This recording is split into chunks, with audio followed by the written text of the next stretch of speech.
Hello, very good morning to you. Welcome to the program. That's a table talk on Benue Television. We are right here to shake the table once again.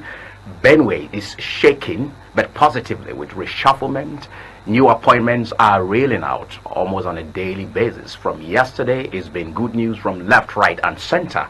Of course, for a government to work effectively, sometimes overhauls are needed. Sometimes we need to reshuffle. Sometimes we need to bring in new innovations and policies to be able to walk through the tenets of governance. And yesterday, the governor graciously inaugurated the economic and policy advisory team that he is going to work with in the remaining time he has got in office. And this is to ensure that Benue is on the right trajectory economically. While criticisms may come, praises will come, but the end result is what this team is going to justify by putting work to action. Well, I have with me, and the topic we're looking at this morning will be the prospects of newly inaugurated Benue Economic and Policy Advisory Team. And we have the team lead, or leader as you may want to put it, Nick Agule, who is right here in the studios of Benue Television, is the head Benue State Economic and Policy Advisory Team as a brand new head of this team. I'd like to say welcome to the studios of Benue Television. Thank you so very much, Japheth. We have been on this table talk for some time. Yes. Today I'm coming in a different capacity. In a different capacity. Maybe no more basketball.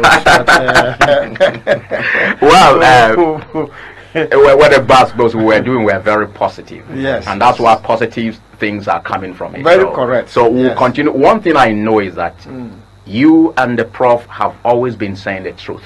Yeah. So the truth doesn't change any format. It's like mathematics formula. Yeah. So we'll continue to speak the truth where the need arises. I'd like to say congratulations to you. Thank you. Once again. I mean, coming off what you have said, yes, I think we need to, personally, yes, I need to be thankful to the governor of Benue State. Okay. Because despite the basketballs on this table, he decided that he will bring me in. Yes. And join technocrats and other distinguished professionals, yes, to shape what will be the policy of Benue State for the next 30 years. Yes. So it shows a governor who is not having his own self-interest, but the interest of the state at heart, because he feels that, okay, as this man was vibrating from outside the corridors of power, let us bring him and offer him a platform to be able to bring these ideas. So that is what he has done. And it's a very good thing. I'm ready to go. It's all right. Congratulations to you once again and your team. Yeah. Let's also, welcome very warmly. You see, he is my father, Prof. We relate like as friendly as a child and a son. And what I like about him is that he would always put the truth the way it's supposed to be, no matter how hard it is. So I'd like to welcome you, Professor Jerome Andoho, who is the DG Benue State Budget and Economic Planning and doubles as member of this Economic and Policy Advisory Team. I'd like to say welcome to Benue Television, your home TV. Thank you very much, Japheth, for having me on board. Yes. And our viewers out there, thank you very much. Yeah, it's good having you. So let's begin. You are an economic expert, and this knowledge of yours is coming back to Benue finally, because sometimes we could get jealous that you were sharing this knowledge with the whites in the western part of the world. And I was wondering when this knowledge will come back home. And finally, the governor has provided that opportunity for you to come back home. So I'm happy once again. Let's look at we shall look at criticisms maybe towards the end of the program, because we're looking at how you are going to put yourselves together to be able to bring Benue properly on board in terms of economy, in terms of policies and programs. So tell us, how is the ship going to be sailed across the sea under your watch as a team lead? Well, that's a very big question, and it's an important one, yes, especially a day after the governor inaugurated the Economic and Policy Advisory Team. Before I will answer your question as to how is the ship going to set sail to cross the seas, I want to say that you are not entirely correct. Yes. I was only offering my expertise to the whites. Okay. Since I retired, I have been homeward bound. I have focused on home. Yeah. And you know, we have sat on this table to discuss back in 2021. Yes. Before we started transportation, we were here talking about it. What we have done is that we have taken an aspect of the economy, public transportation. We have mitigated the risk around it. In some areas, we have de-risked. Okay. Because it used to be a very risky thing. Okay. Yeah, both for an investor, an operator, or even passengers. Okay. You know, it wasn't a good experience for people who go by public transportation. And we lifted that sector, and you know, we had a risk matrix, and we managed the risk, and we now offer the product to the Benue people. And you can see that getting on to 5 years now, what we set out to do, we are achieving results. Yes. Yeah. And then there are other things, you know, even in the charity sector that we are getting our hands on. Okay. So yeah, and there is more. Yes. Of course, you know my interest in agriculture. Exactly. So it's what I decided to do, maybe to say that for the whole time I was working for Oyibo people, like you say, which is correct. Yes. I was giving my time to them, but in my retirement, I decided that I'm going to give this time to your home state. my home state. That's great. To where I was Born and bred. born Yes. and bred as, Yes. as a man. So It's all right. so coming to the main point that you raised, Yeah. which is how we're going to set the ship sailing Yes. across the seas. Because the water current is quite. No, it's Turbulent, turbulent. Yeah, it's turbulent waters. So first and foremost, I am very confident in my mind Okay. about the fact that this ship has already started to sail and is going to navigate these turbulent waters. Okay. Why? Because I'm just a member of the team, right? Making me a team lead is just having someone to be able to run the errands and coordinate and all of that. Okay. Each of the 15 people on that team are so competent that if any activity is entrusted in their care, I can go to bed Yes. and sleep soundly knowing that it's going to be delivered well. It's okay. So when you have such competence together, I don't have any any fears in my mind of the ship sailing, and not only sailing, but sailing safely across the turbulent waters. Okay. So immediately after our inauguration yesterday, we had our inaugural meeting. Okay. And at that inaugural meeting, we have started to create the template on how we are going to bring the vision Okay. of the governor. Yeah. Because, you know, at the inauguration, he mentioned that he wants to see Benue State 30 years ahead. Okay. 30 years ahead, will Benue be a Dubai? Will you be having industrial agriculture as you will have in Canada, where I was recently? That is the work of this team. And this team has got experts from, by the way, using the word expert gets me to something. You said I'm an economic expert. No, Yeah. I'm not an economic expert. You're an accountant. I am not an economist. Yes. I'm an expert, but I have deep interest Yes. in the economy, Yes. especially of Nigeria. Yeah, so And that gives you expertise doesn't- in that area. Well, it doesn't make me an expert. Don't call me professor of expert or what's that this thing. Are you afraid that I'm not. Yeah, of course, Prof is here. He can just arrest me because I'm a professor of economics. You know. Yes, I understand. And he can just accuse me now of impersonation of who am I. So. But I'm also a public affairs analyst. Yes. So it means I can analyze economic matters, anything Exactly. that is of public interest. Yes. So, so what I was saying is that the expertise in the room, in the economic and policy advisory team's room, cut across all facets of life, Okay. from mining to agriculture to policy to regulation to economy to security. And so the governor was very deliberate and intentional in putting the thing together. Okay. So I don't think there's going to be any fear. So you're very comfortable and confident with the team that you have, and working further from what you have said. it means you have a tight team that will deliver when the need arises. Absolutely. That's a great one. Yeah. Let's talk to the Prof. Prof, it's been a while you made appearance here on Benue Television. It looks like there will be very many questions for you to tackle. Very well. First of all, the Benue people will be expecting to hear from you. Where is the place of Benue economically after 3 years of the governor? And because whatever you are going to do, you are a member of this team, and whatever you are doing together will have to begin from where we are and taking Benue further. Where is Benue at the moment? And competitively, can we stand as giant, in the midst of other states in Benue?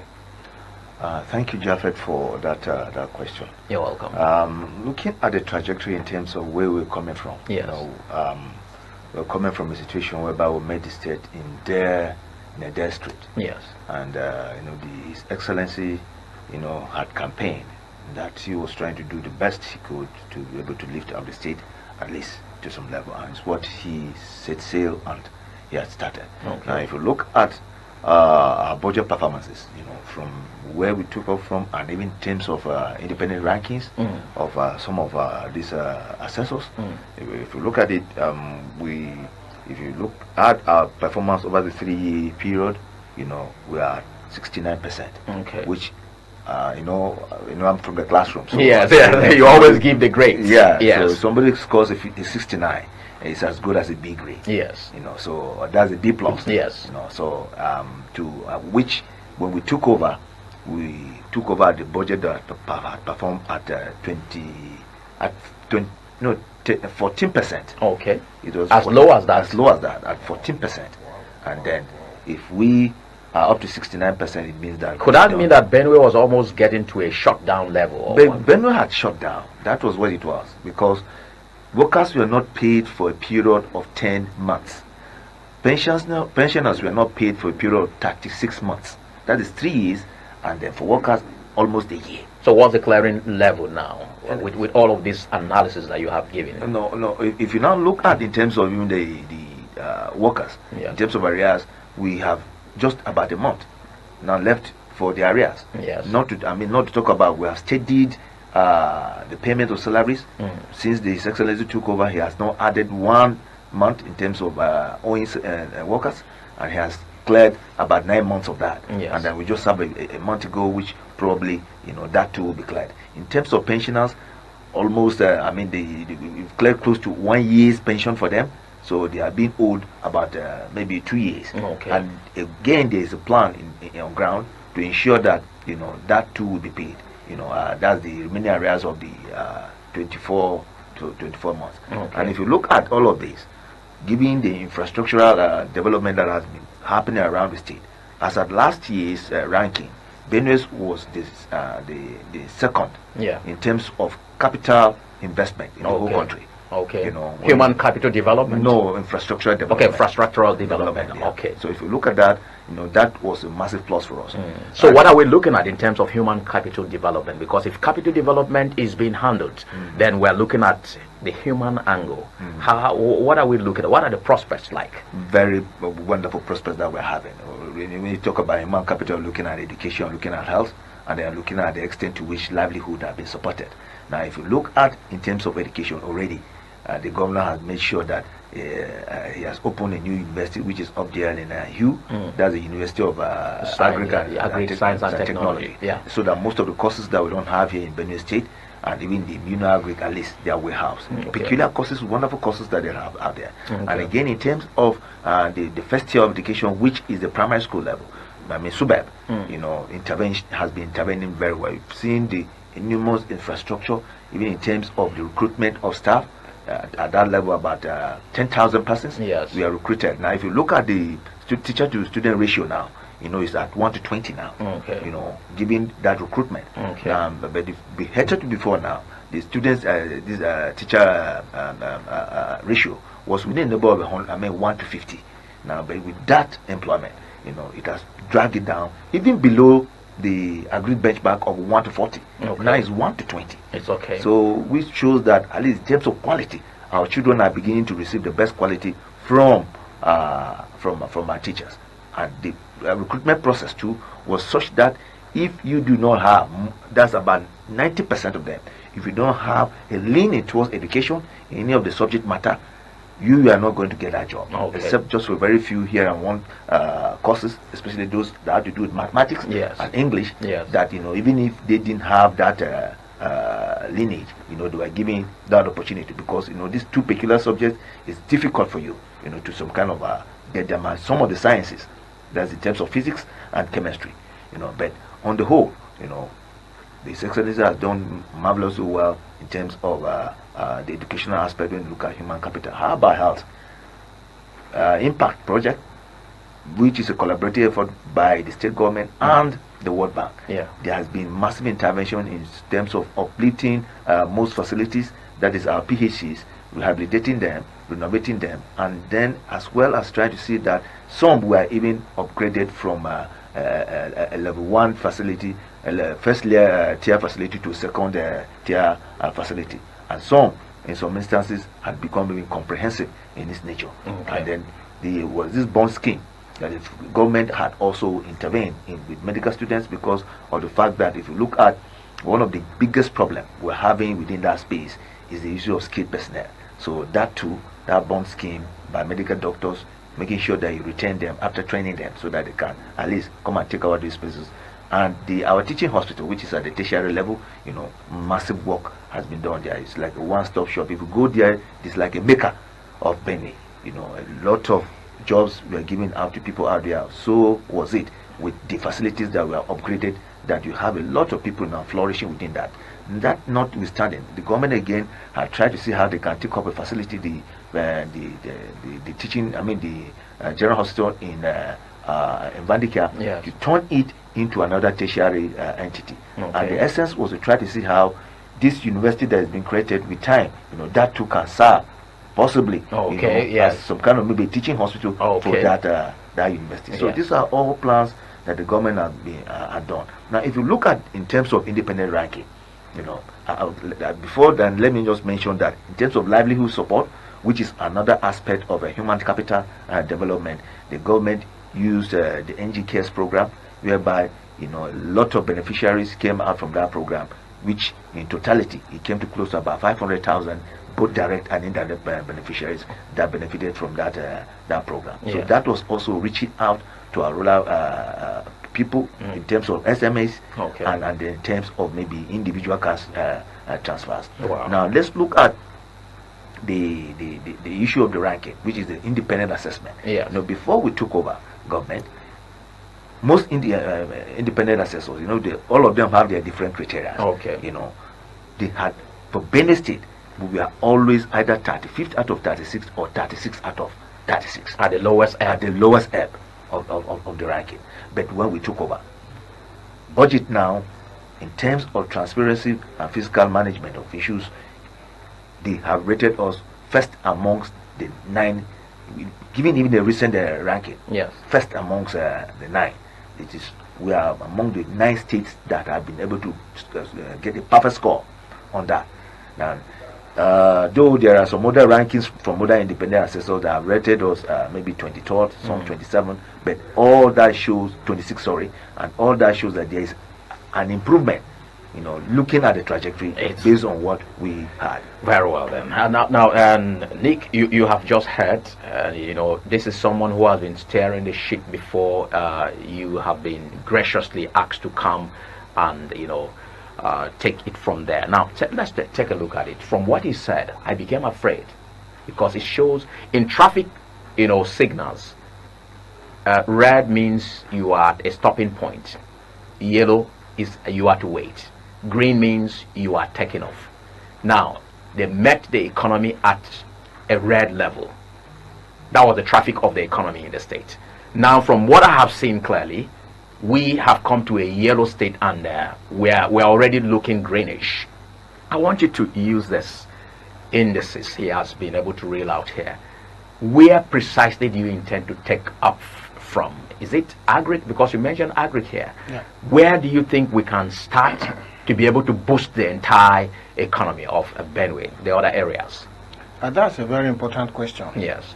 And it's actually at the heart of the work of this team. Yes. But before I answer your question, let me just say one thing to Okay. correct an impression. Okay. Because you say that the DG has been steering the ship, Yes. and then we are coming to take over. No, that is not what it is. Earlier on today, we were at another media house, and the DG succinctly explained the link. Yes. Because as we speak today, Benue has got an economic management team Oh, yes. that comprises the DG and Yes. the Finance. Commissioner Finance. of Finance. Yes. Yeah. So the work of this advisory team is not taking over from the economic management team. Yes. If you look at the construct of the name of the committee that we belong to now, the team, it is Benue Economic and Policy Advisory Yes. Team. Yes. Right? That's to say you are to advise. Yes, so our role is advisory. Mm. We don't have executive powers at all. Yes. Right? And we are to look at the economy and other policies of Yeah. government. Yes. Do you understand? And set the stage for a long-term strategic plan of 30 years. In 30 years. And the DG in the economic management team, they are looking at 1-year plan, which is the budget he's talking about, which dovetails into the medium-term expenditure framework, MTEF, which is 3 years, which dovetails into a long-term plan of 10 years Okay. that they have. That is being actively managed. Exactly. And those functions are going to continue doing in that planning stage. But for me as an individual who belongs to this team, what I'll be putting on the table, so what I'm speaking about is not what the team is saying. Okay. Like I say, the team is yet to come to the point where they can speak about what priorities there are. Yes. But as a member of the team, what I'll be putting on the table will be 3 critical areas. Okay. So agriculture will be the very first one. Mhm. But that is the bedrock of our economy. Okay. Right? And it has been ignored for so long. Actually, the Federation account revenues that come to us, instead of them being the main source of funding, they should just be money that we are using to boost agriculture. Because it is agriculture that we are expected to get the money to run the state, create jobs, and lift our people out of poverty. And secondly, I will look at energy, power supply. Okay. Right? Without power, I mean, sometimes when I see people, like yesterday I saw Dr. Konjo Wela and Central Bank Governor, there were a lot of top shots that were discussing Nigeria's economy. Mm. And I always wonder, what are you guys discussing when the economy is not sufficiently powered? Do you understand? Because to be honest, if your economy is not sufficiently powered, you don't have an economy. Okay. Right? It's as clear as that. In this 21st century modern day economy, you must have power supply. So are it's you a very basic thing. So are you looking at an independent power supply source for the state? So if you want me to come to the nitty-gritty Yeah. for Benue, Yeah. Benue is already on the journey Okay. of energy independence by the governor signing into law the electricity bill. So now Benue has got a law governing electricity. And the next steps, of course, is for the government to set up the regulatory agency, staff it, and then the regulatory agency will create the electricity market. And then that market will now be open to entrants Okay. to come in. And you know, one of the biggest opportunities in electricity right now as we speak is that prior to the advent of renewable energy, electricity in Nigeria was generated from thermal sources, which is gas, and from hydro. Yeah. And since gas is in Niger Delta, you have the gas power plants in the Niger Delta. So you generate the electricity. We had a choice. Either to generate the electricity at the source of the gas, which is in the Niger Delta, Yeah. or transport the gas in-country to generate electricity in-country. Whichever way involved a lot of logistics Yeah. to do that, right? So that's why they generated electricity in the south, and now we had a national grid. Because the national grid transported that electricity to a place of consumption like Benue. With renewable energy, we don't need that, Okay. right? You can have a solar farm in Makudi, generate electricity from that solar farm and supply to Makudi. Because the sources of energy, the sources of renewable energy are spread all over the country. But people have and the often state. said that's capital intensive. Is it doable by the Benue State government? Okay, so you must have heard that Shell, an oil company, recently took final investment decision of $20 billion to develop their Bonga field, right? There are projects that are capital intensive, but they make the money back for you. Do you know that this phone you are holding, for MTN and all the other operators in the telecom sector, to build the infrastructure to enable you to use this phone is capital intensive. But the opportunity was there. They did their analysis and they believe that if we invest the money and move telephone supply from 500,000 lines, which the government company NITEL was offering us, to over 200 million lines that they are offering now, that they will make the money back. And that's how they invested. If you have seen a pathway of making your money back, even $100 billion of investment can be made. Okay, so let's get something straight here. From what you have said, power is the panacea for any economic growth. Like I always say. Now, you talked about starting with agriculture. Yes. Power is still very epileptic. Are we starting with the two? Because power and agric, what are we actually starting with? No, okay, so basically, it's not going to be one after the other. Okay. Right? There are, for me as a person, and I want to say it very clearly again, that this is not the Benue Economic and Policy Advisory Team talking. Okay.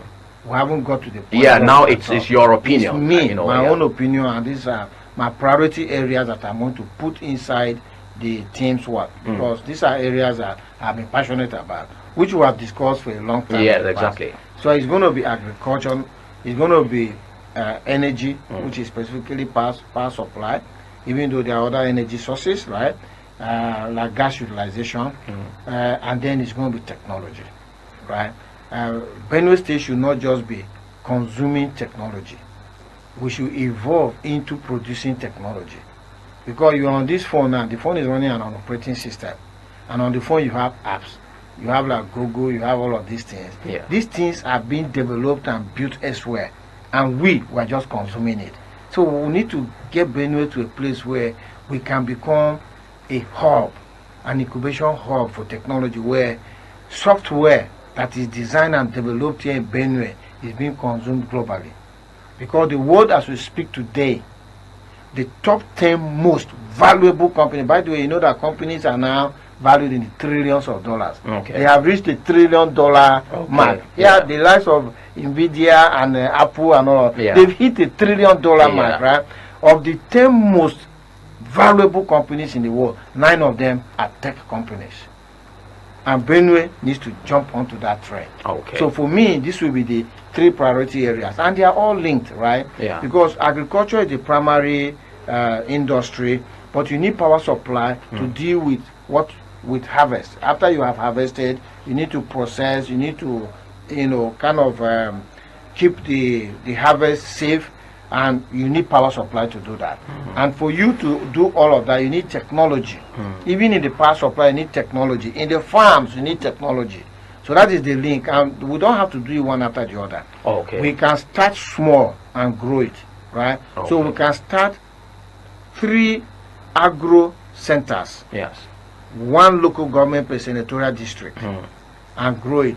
At the same time, we need to start powering 1 city and village and town after the other. All right. So we have the sources. We have hydro, all of Benue, and I've traveled a lot in Benue. I don't think there's any local government I've not been to in Benue. You cannot go a kilometer or 2 without seeing a flowing body of water, right? That flowing body of water, once you dam it, it will give us hydroelectricity, it will give us pipe-borne water, it will give us fishing activities, it will give us irrigation for agriculture. All right. It will give us tourism around that. So do that one after the other. The sun is there, the wind is there. Yeah. And for me, for renewable energy, I choose wind and hydro over solar. You know why? Yeah. Solar has a big disadvantage. Okay. At night, it doesn't work. because at night there's no more the sunlight. Okay. So you now need to have batteries, and the Okay. batteries are expensive. The hydro, which is water going, and the wind blowing, is 247. All right, that's what I'm great. saying. Okay. Opportunities are there. Exactly. So now we are looking at this very important area. I was thinking you would mention housing, but you said this I is said just a three place top, where yeah. to start. Yeah, so Yeah. I understand very clearly. We are going to return. We have to take a break, Prof. When we return, each time you come here, I've never forgotten to ask you about our IGR. That's the center of our economy. If we can see to peep through the IGR, and then we know the potential of Benue, then we can know where Benue is likely to be in the next 10 years. So let's take a break. We're still having this conversation. It's Table Talk on Benue Television. And today's edition of the program, we are very pleased to have in the studios here talking about prospects of the newly inaugurated Benue Economic and Policy Advisory Team, headed by talking about Nick Agule. And of course, we also have Professor Jerome Andoho, who is the DG Benue State Budget and Economic Planning Commission, right here in the house, talking about where Benue is going to be in the near future. We'll be back shortly. Please keep watching.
Welcome back to the studios of Benue Television. This is Table Talk on Benue Television, and we are hosting representatives of the newly inaugurated Benue Economic and Policy Advisory Committee, team in the state that is saddled with the responsibility of advising the government on what needs to be done to be able to move our economy forward. Now, Professor Jerome Andoho, who is a member of this team and of course doubles as the helmsman of budget and planning in the state, there is always this zeal, this anxiety created in the minds of the people when they keep asking, what's the IGR of the state? Where is it headed? Are we going down? Are we staying up in the middle, or we're going forward? Tell us the place of the Benue IGR, from where His Excellency took over, and then where we are at the moment, and the prospects that lie ahead. Yeah, thank you, Japheth, for that question. When His Excellency the Reverend Father Dr. Hyacinth Malia took over the reins of administration of Benue State, yes, the IGR, in terms of budget, the percentage was within the neighborhood of maybe 4-5% of the budget. So before His Excellency took over, something he kept saying, that yes, he wants to be in a position whereby at least, if for nothing, yes, if nothing comes from the center, at least he should have enough IGR to pay his workers. Yes. At least, even if he's not able to do any infrastructure, carry out any infrastructure, but at least the much to which he'll be able to, pay wages and yes, salaries should be there, and pensioners. Exactly. So given that, there was some kind of rigor and drive in that direction, and we rose from 4-5% of our budget being IGR to about 8%. So, but as it were now, we have even surpassed that. We went to 12%, and then what we now have is even 26%. Yes. We're trying to see how that can suffice in terms of ensuring that we have a IGR to FAC inflow, yes, in a manner that the gap, the variation will not be so much. At least let's maintain a minimum. That's our minimum benchmark. Now it's 10% at least of the budget. Okay. Agia should not be less than 10% of the budget. It should be above, but not below 10%. Yes. As it were. So, given that, that trajectory, a lot of things that came to play. Number one was the fact that His Excellency tried now to see how he can now use the digitalization to enable us stem those leakages that come from Agia. Even that on that note, His Excellency had seen that there was also need to bring in or strengthen that process, and in strengthening that process is what again the BEPAT. When I say BEPAT, I'm talking about the Benue State Economic and Policy Advisory Team. They are coming into board. Have a lot of variation in terms of the composition, in terms of experiences of these persons that are on that team to enable, bring us solutions, bring up issues that can lead towards enhancing Agia. And there are other things that have come with this. Given our recent benchmark for other sources of Agia. Number one of such, which are low-hanging fruit for us, is the issue of the solid minerals. Okay. His Excellency yesterday, even inaugurating the team, had mentioned that out of the 52 solid minerals in the country, Benue State has close to about 42 of them here in the state. Okay. And with the team that we have, there is that every likelihood that with the strong experience they have, they can also get to factor strategies that we can, get into that space and be able to rope in more money, as it were, in terms of Agia. Okay. And the recent development, 3 licenses were issued, for the Benue community, okay, for oil and gas, okay, which are in Zone C, yes, of the state. We also have experienced hands on the committee that can guide us through on how best we can, get to those potential, which will also enhance our Agia. We also have people on the team who are versatile in procurement, procurement law and the rest. They will come in to see how, if there are gaps in our procurement processes and our laws, that will also be strengthened. So, given all of these issues, again, my chairman did mention something about technology. We also have technology experts that can also bring their experience to bear to sharpen and see the extent to which the technology we have in place will have a bearing towards, closing up those gaps the more, so that we can also have value for money, and as well as rope in the necessary inflows as Agia is concerned. That's right. But are you satisfied with what BIRS is doing in the state?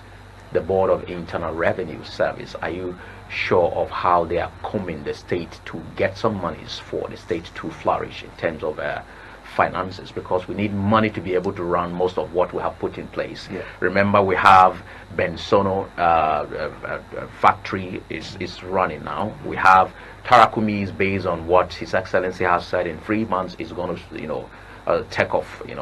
We also have the food basket breweries, which is also running, and other modular factories in the state are up and running. Do you see these companies as having the prospect of giving us the Benue we're looking ahead in the next 10 years? Yeah, yes, it's a model that the BIPC chief is trying to do, and the model that he's been painting is the issue of, in every business environment, once people perceive that environment to be insecure, it becomes a bit some kind of they are not willing to come into that space to do business. So if you look at the perception businessmen or investors have about Benue State in general, is that maybe the place is insecure. So the model that BIPC is trying to paint is that, look, this place is not as insecure as you think it is. So let's put up these modular businesses so that you're able to see that at least there is potential of making profits here. And once these people start coming in, the investor starts coming in, then BIPC will start leaving that space because already, as it has been said, government is not too good a businessman because of issues of sustainability. I was actually going to quote you on that in the next question because this is marking the second time you have told us that government is not a good business person. And it's not. But however, don't you see that Benue is doing well business-wise? No, it's doing well, but the issue of sustainability. Okay. Because now, who is the person that is driving that space? The young man at BIPC has been in business before. Okay. So he's using that knowledge that he's been in business and is putting up these government structures in place. Supposing he leaves and they appoint a politician in that space, you now start seeing that those same companies will start doing a bit badly. So issues of sustainability is the issue. It's the biggest problem here. Okay. So once you're able to get them running, but what will now sustain them is that private individuals need to start coming in to take over some of these shares. Good. To enable them still sustain the running and sustaining those areas of those businesses as it were. Very well, and that brings my next question to you. What's your own thoughts on PPP? Because His Excellency, right from May 29, 2023, when he took over the mantle of leadership in the state, I was at IBB Square when he firmly said PPP will be prioritized in the state. Now that you're coming on board, what's your thoughts? I'm not talking about the policy or whatever program the team is going to come up with. Your personal thoughts on PPP. Do you think it should continue or government should be the one solely doing business in the state? Actually, it's not a question of whether it should continue. That should be the way. Okay. Because let's look at the facts. The federal government of Nigeria's budget for 2026 is 68 trillion. If you convert that into dollars, you have around about $40 billion. Benue State's budget is 600 billion, as the DG told me this morning somewhere. Convert that into dollars, it's about 500 million. It's inadequate. It's completely inadequate. Okay. This budget will not develop Nigeria, will not develop Benue. Okay. Even if every kobo of it is committed into either capital projects or recurrent expenditure. Yes. This is like a father in Makudi with 10 children earning 30,000 naira.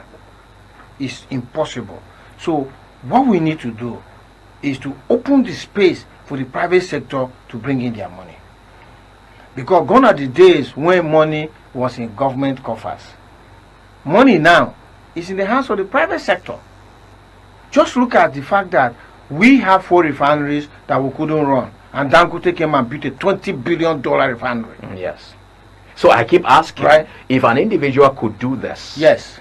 has the government been sincere with us? No, And no, can Benue replicate something like what Dangote has done? Maybe in terms of power. But the question you have asked here is that father that is earning 30,000, Yes. who can't lift his family out of poverty? You ask him the question, are you being sincere with us?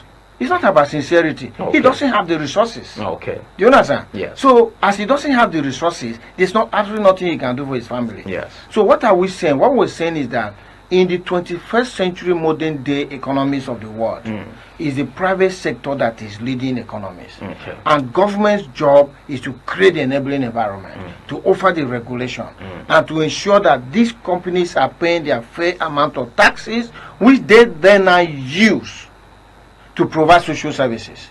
Do you understand? Because it is the private sector. Do you know this phone you are holding now, right? Yeah. When it was government providing this phone, because of lack of money, because of inefficiencies, because of even corruption in that sector, we could only get 500,000 phone lines. And that was the GDP. The GDP in the telecoms was less. The GDP in the telecom GDP was 0.1%. Yeah. Now, we open the space up to the private sector. Do you know that MTN, Airtel, and all of the telecoms companies have invested more than $100 billion in Nigeria, building the infrastructure? Where could we have gotten that money when our own national budget, as I speak today, is 40 billion? Do you understand? So after they invested their money, they increased the output of phone lines to 220 million. Look at the scale. Half a million to 220 million. And with that, the GDP of telecoms today is 15%. Look at the employment that they have created, directly or indirectly. And now they have, phone is the easiest thing now that you can get, so long as you have your money. If you have your money now, you want to activate 100 lines, you can activate them instantly. But when it was under government, for you to get a line, it was by arrangement. Yes, you need to know somebody. Yes. Do you understand? Yeah. So the economy was being starved. The same thing will apply to power supply. If the government lets go of power, and when I say, people say, oh, but power has been privatized. No, power has not been privatized. Because number one, transmission is totally still in the hands of government. Do you understand? And it's a clear bottleneck. Yes. Because if you have a farm, then you have a market. But there's no transportation of the output to the market. What have you done? Nothing now. That's what happened. So are you saying it's possible for us to have a state grid in the next 2 to 3 years? Is when it you say state grid, as in Benue State? Benue State having its own. Why not? Because this is what we started. We say, look, the government has taken the necessary steps. They need to just finish the steps. The assembly passed the Electricity Act. The governor has assented it into law. The regulatory framework needs to be installed. And if a competent regulator is put in place and he has the right staff, they can create a market. And the market means you are looking at least 6 million people who want power. Because everybody, as we speak today, they want power. Everybody wants power. The only problem is that they are not seeing the power to buy. Just like we wanted phones, but we couldn't see the phones to buy. So that's what I'm asking. Is it not possible for us to have a PPP that will give us a state grid? We can depend solely on. So you see the way this thing works, right? Yes. The best form of the investment is not even a PPP. Okay. The best form of the investment is that create the enabling environment, let the private sector come in. Again, I will use the phone. It was President Obasanjo that opened the space.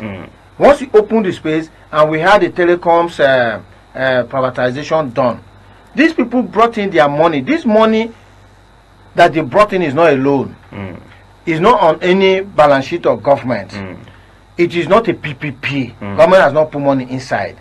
But government is making money from it. Why? As these people have provided funds and we are not using funds, the government has stayed at the bottom of it and is generating revenue from the taxes. Yes. That have, do you know how much? The recharge cards. Everything. Yes. It's a whole ecosystem. Do you understand? Job provision. Exactly. So what we are saying is that if you create the enabling environment, the state might not even do a PPP because there is a way PPP can cost money that Benue State will not have the money to do their own share. For instance, our budget is $500 million. Yes. Assuming we now have a $10 billion power project, and they say Benue bring your 20%, which is $2 billion. So how are we going to get it? You understand? So for me, the best way is let the private sector come in. And if when the private sector comes in, they see opportunities. Like they're coming into a state like the 6 million people, maybe they are currently getting 100, 200 megawatts of electricity, and then a lot of people are spending money buying solar, buying this thing. They think that if we now generate and supply this power, we'll capture all this market. Yes. That's what motivates them. You understand? Yes. And they will invest. And look, like I said, we don't even need to have a grid in Benue. We can do what you call mini grids. A mini grid is you go to Boko, either do solar there, do solar farm, or do wind farm, or identify a river that is viable throughout the year, and the topography, everything is okay, dam it, and supply the power there in Boko. Okay. Supply it there in Otupo. This is the distinct advantage that renewable energy has given us. All right. So as time is fast coming to an end, we have just a few minutes to wrap up the show. But Professor Underhaul, let's look at DG planning. I want us to look at something.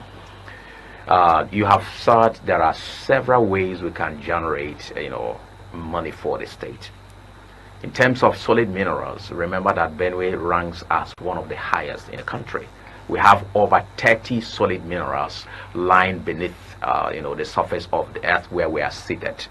Lithium is one of them.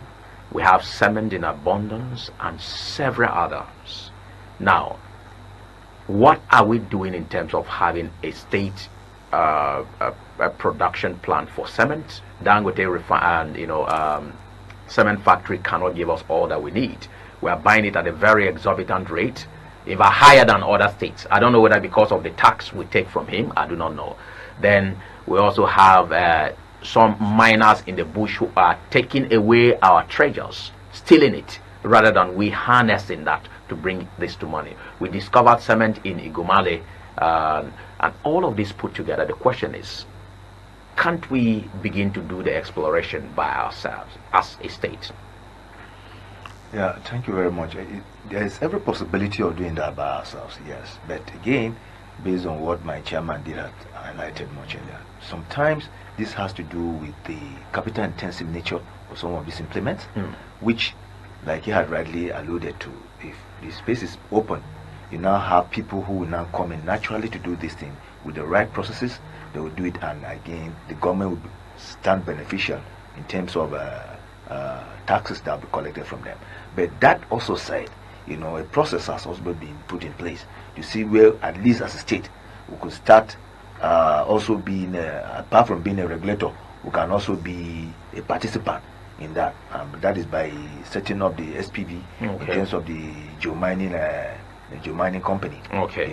So that the government can utilize that as an SPV to enable her, draw in the right amount of maybe mineral deposits from the ground, as well as utilize them for the benefit of the Benue people. That said, again, like my chairman did mention, if you see the composition of this committee, which I alluded to much earlier, we have experts on solid minerals. And those experts, they already know how this thing is being done. They've been there, had experiences of number of years. Like my chairman here had highlighted yesterday that if you put an accumulation of the experiences that we have, it's close to 500 worth of experiences.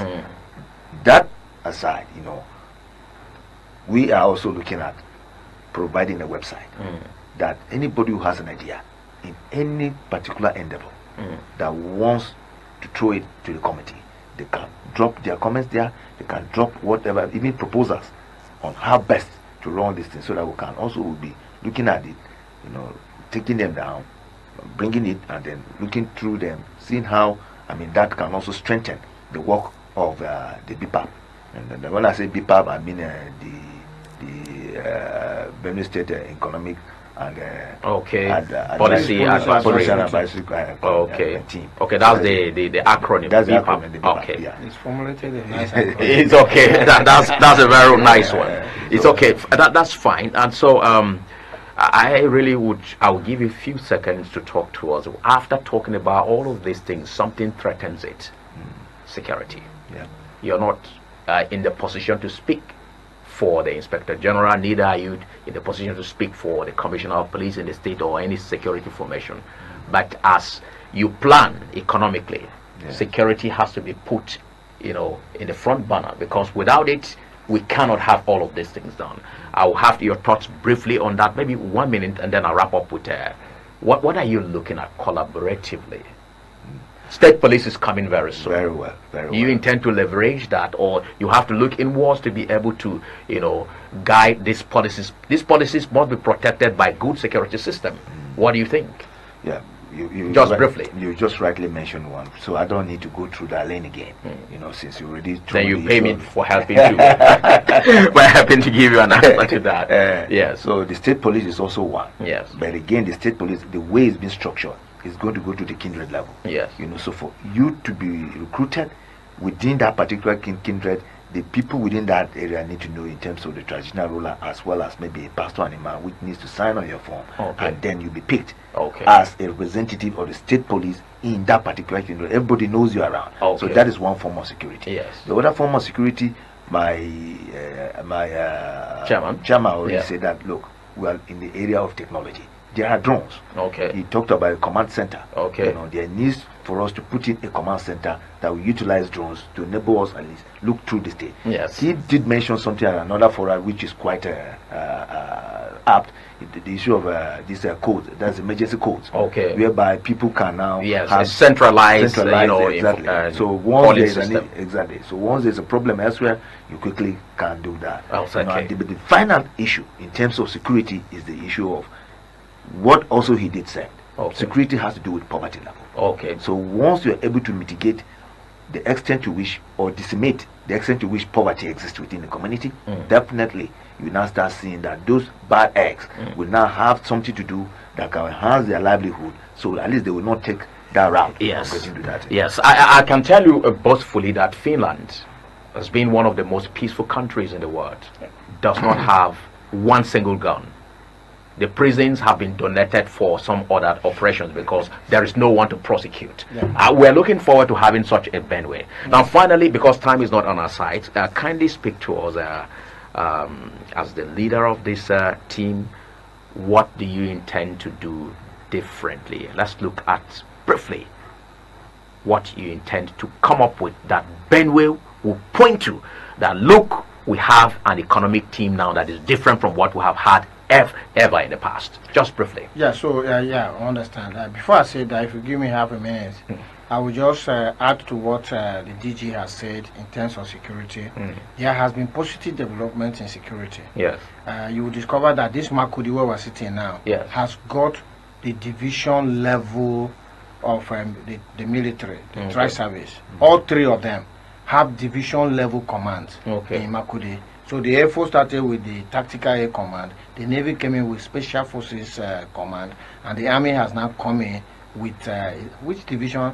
Is it 9th Division, Benue? Yeah, 6th Division.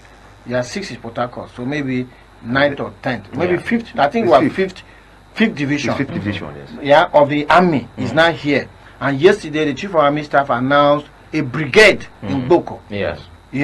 So this shows that the footprint of security is coming in Benue. The government is intensifying the security presence, which should be something that should be a positive development for investors. To know that even a town like Boko, that didn't even have a battalion of military before, has upgraded to a brigade. And a brigade always comes with battalions. Yes. So you now expect to start seeing battalions in maybe Katsanala, let's say, or Bandika, right? That are under that brigade. Okay. So this is really happening. But what we will now say is just like the DG say, we need to support these people with technology so that it can facilitate their work. Just like if farmers are provided technology, they will do more. The same thing, if this security architecture is powered by technology, they will do more. It's okay. So to answer your question about what is going to be 1 minute different, has elapsed. yes. So give me. Are you 10 buying more seconds. time? Yeah, give me 10. Let me 10 more recharge. Let me seconds. recharge my airtime. We can recharge airtime now very easily. In those days, to make a phone call, you go and queue up at night office in the AM to see clear signal. That was how bad it was. Until private sector rescued us. So we need private sector to rescue us more. So what are we going to do different? I won't say we're going to do anything different because the government is a machinery. The machinery has been going on. We are coming in to just add our efforts to it. But what Benue people can be assured of in terms of the work we are going to do is that we are going to offer competent evidence-based advisory. We are not going to shy away from speaking truth to power.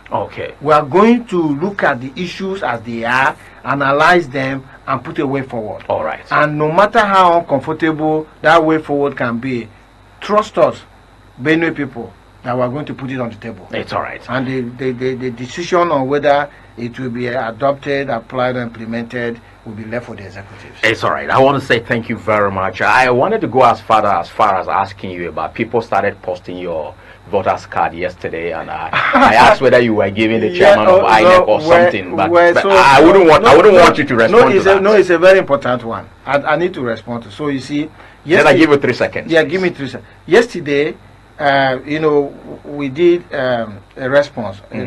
I spoke on behalf of the team. Okay. And I said, and I told the private sector, there are 12 private sector people and 3 public sector people. And I told the private sector people that our lives have been in private since. Now we have been entrusted into the public space. Okay. We should be prepared to be, in the eye of the public and all sorts of things. Yes. So, but I just want to tell Benue people that number one, I didn't need to be voting in Benue to be on this team. Yes. Right?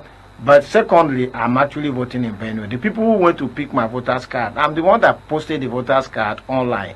And I posted it to show example to people that you can actually transfer your voter's card easily. Okay. So I posted the one in Delta and I posted the one in Vandeka where I transferred it. Yes. But they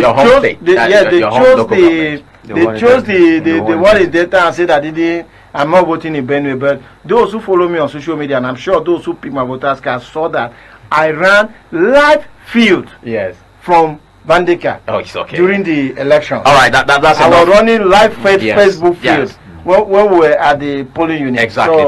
So they saw it, but they didn't want to use that's it. already enough explanation. Exactly. These things can never come without criticism. Exactly. I want to appreciate all of you for taking your time to come and speak to the Benue people via this medium. You will be having this engagement from time to time, and I also want to appreciate you for bringing forth Prof. Prof has been very busy lately, and so I want to say very many thanks to Nick Agule, who is the head Benue State Economic and Policy Advisory Team. It's indeed a warm pleasure having you in the studios of Benue Television. Thank you, Jaffa. Yes, more low-level basketballs. I also like to say yes, very many thanks to Professor Jerome Andoho, who is the DG Benue State Budget and Economic Planning here in Benue. I'd like to say thank you so much for having time to come speak to us, and at least now we have a focus and we know where Benue is headed. I thank you both for being a part of the program this morning. This is where we have to wrap it up on the show. Very many thanks to all of you for your time. Remember, you can follow us on various social media platforms. My name is Japhet Akwahom, saying Benue is the only state we have. We have to build it together. Goodbye for now.